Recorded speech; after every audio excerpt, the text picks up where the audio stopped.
The mission of the Rhino Small Business app is to make the lives of small business owners easy in every aspect.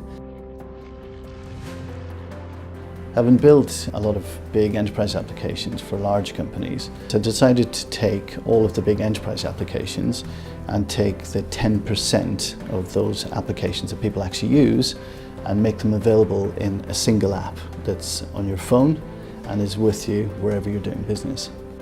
I wanted to engage with a company that had a lot of strength both in technology but also in volume of resources, and it's allowed me to focus on the design of the product, the actual making of the product and the coding of the product. That is where NashTech fitted in. Eugene had a lot of the background information. He knew what he wanted to do. We went straight into what we call an agile development, where we work on iterations. So we produce something and we review it, and we produce something and review it. And it was slightly different in that he wanted to do it slightly the other way around. I think a lot of applications you build first for a laptop and then they try and shoehorn it onto a mobile phone. This way he was building it with what the mobile phone could do. So we were building everything for a mobile user first, and it wasn't until all that was done did we move it to a back end to have its own desktop application. We've been working on this project for 3 years, and we work really closely together, and even though the team's in Vietnam, I speak to them probably twice a day. So it's like they're next door. NashTech applies a Scrum process with 2-week sprint cycles.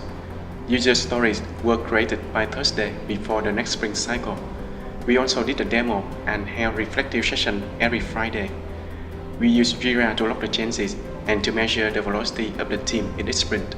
This monitors the productivity, which is shared with the client, providing a transparent working relationship.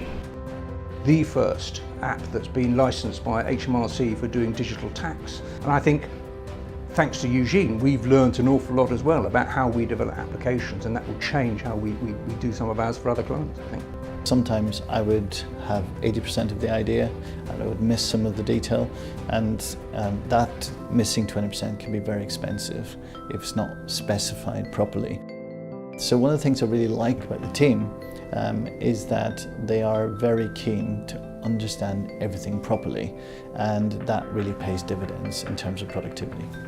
They've got a specialist team that hovers above all the projects, and to be able to bring in the cream of their development resources to troubleshoot a project, I thought that was very, very impressive. I would definitely recommend NashTech. The strength and depth of the resource pool is very impressive, but also it's essential when you're trying to develop software for lots of different platforms and you need such a wide breadth of expertise. NashTech have got that, and I have to say this project's been very successful over the last 3 years.